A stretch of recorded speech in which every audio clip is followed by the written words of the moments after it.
Saudara, aksi juru parkir liar yang kerap meminta tarif melebihi ketentuan PD parkir diamankan polisi.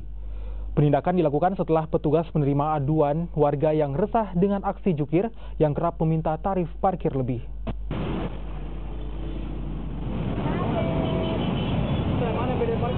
Sebanyak 9 orang juru parkir liar yang kerap beroperasi di wilayah hukum Polsek Panakukang ditangkap polisi di Jalan Pengayoman, Makassar, Sulawesi Selatan.